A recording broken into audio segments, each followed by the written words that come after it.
mean, that's a great point because we've seen so many different runs in an NBA game. You've seen 20-point leads diminish. It is not safe until that buzzer goes off. Well, 5 minutes left here in the first quarter.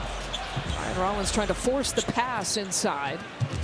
And the second turnover here for the Bucks. So look for Justin Edwards. He's off the mark.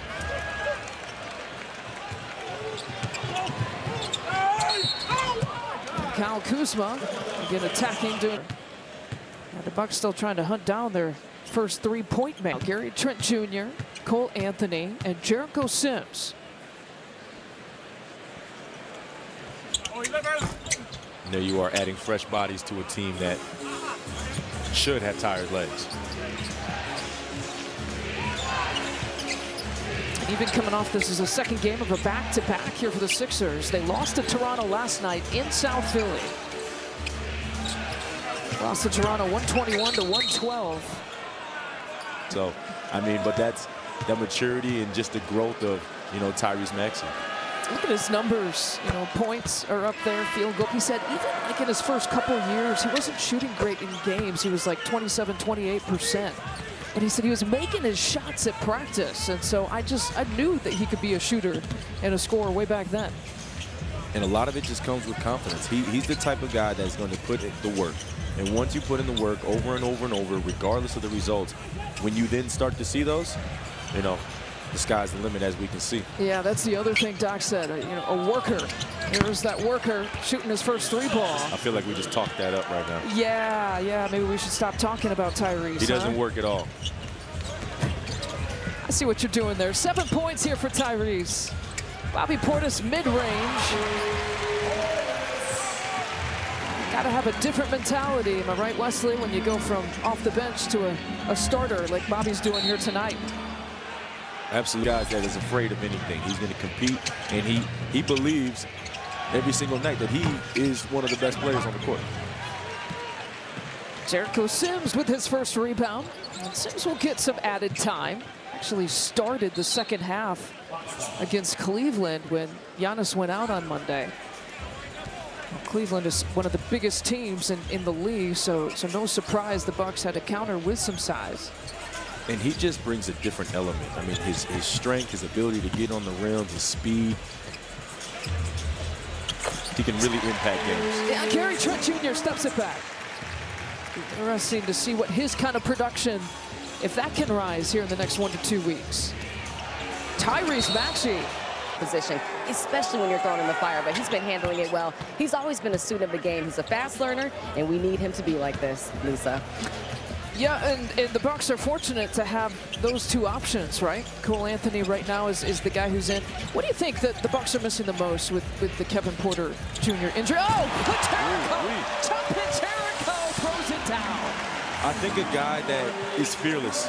You know, Kevin Porter Jr. he has the size to create mismatches. Obviously, he can score. He's a microwave. But I think his toughness and he doesn't get rattled. He continues to compete. And I think that's what they're missing with somebody like that just can take over a moment. Maxey's got the last 8 points here for the Sixers. He's got the ball right now, challenging Sims. Boy, he's got the last 10. Let's talk about Paul George with the start and Tyrese Maxey with the finish here in this quarter. 3-level scores. I mean, he's just showing you every which way, you know, putting that work in.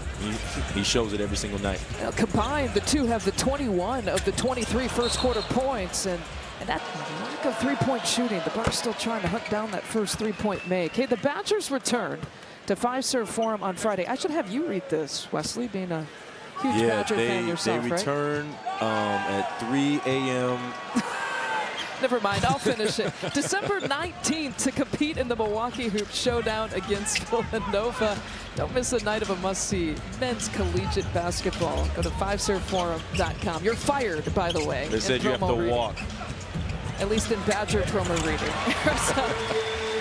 There's a nice bucket there from Bobby Portis, who's got 6 points now. He's starting to look a little bit more comfortable, starting to attack the matchups, you know, putting pressure on that paint. That's one of the things he does best.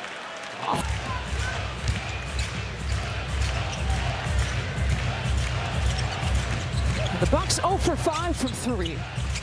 percentage-wise, they're their second-best three-point shooting team here in the league. And they just lose it. 5 turnovers.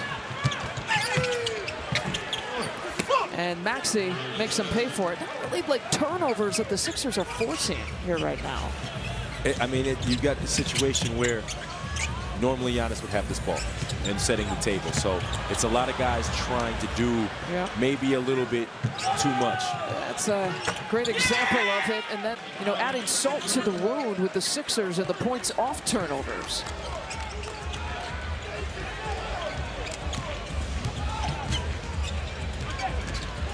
Buckets on the last couple of turnovers here for the Bucks.